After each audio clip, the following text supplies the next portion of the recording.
Hello and welcome to Spirit Touched. Let's take a quick finish about sanctuaries.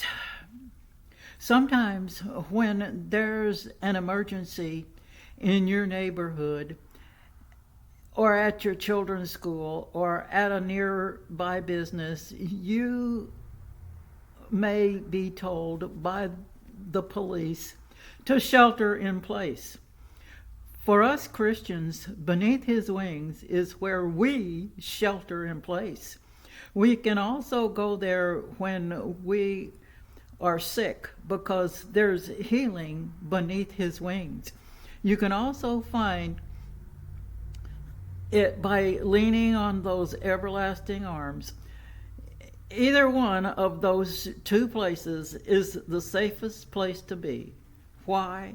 Because when you are in either place, you are in the cleft of the rock of ages.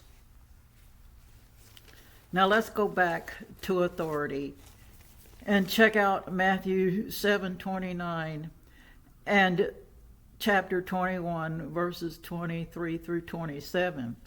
The authority Jesus speaks with is the truth. 1 Corinthians 14:33 in the KJV. That's why he is the author of our faith. He started with the truth, and he will finish with the truth. Revelations 1:8. Genesis 1:1 leads us to John 1:14. That beginning word of creation was the word of truth. So that word they then became flesh was also the truth. So if you get asked, do you want to know the truth? The answer is, I want to know Jesus. If they ask you why, the answer is because he is the truth, which is also the answer to why do you trust him? Because when you know him, you know the truth. If they ask where can I learn the truth? The answer is from Jesus. That's where I learned it because I found it in his word. That's why it's so important not to take that word out of context and twist it around like some people do. And that's exactly what Satan does every chance he gets. Keep that old saying in mind that goes, never bend the truth because like a rubber band, it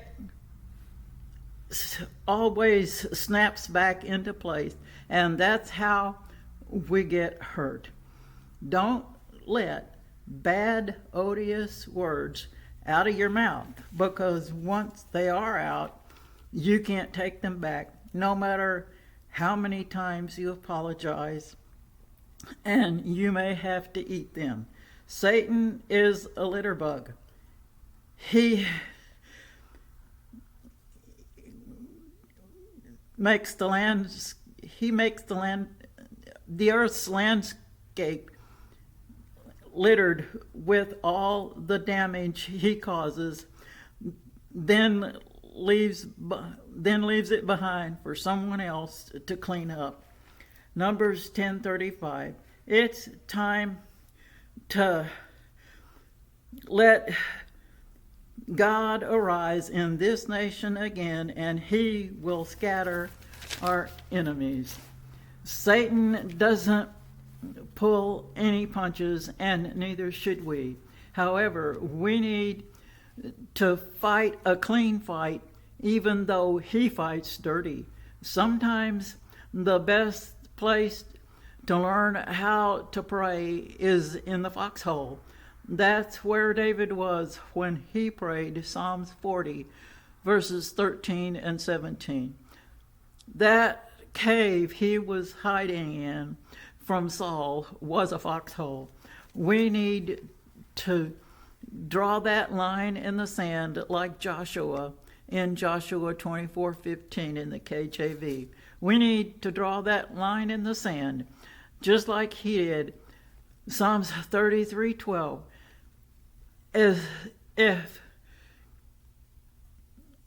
is for us and our nation. We will stand with the Lord and the truth. We need to get serious like our friend who moved to Washington, D.C. several years ago, Deacon John, who's busy plundering hell by populating heaven with all those folks he keeps bringing to the Lord. Ooh, what a soul-winning soldier for the Lord that man is.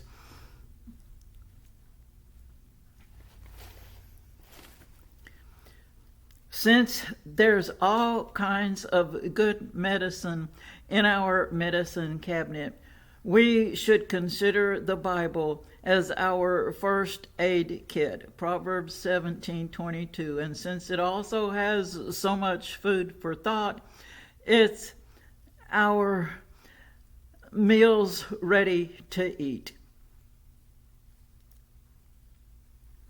Yes, keep on drinking the water of wisdom from his well and keep on eating his bread of life. Matthew 4:4, John 6:32 and 36 and 51. But know that, like the Air Force motto says, peace is our profession.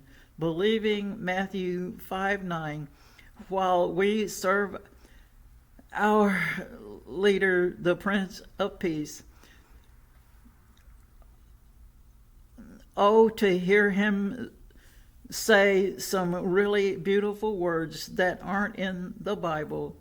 Lay down your arms. It's time to go home and be at rest with me.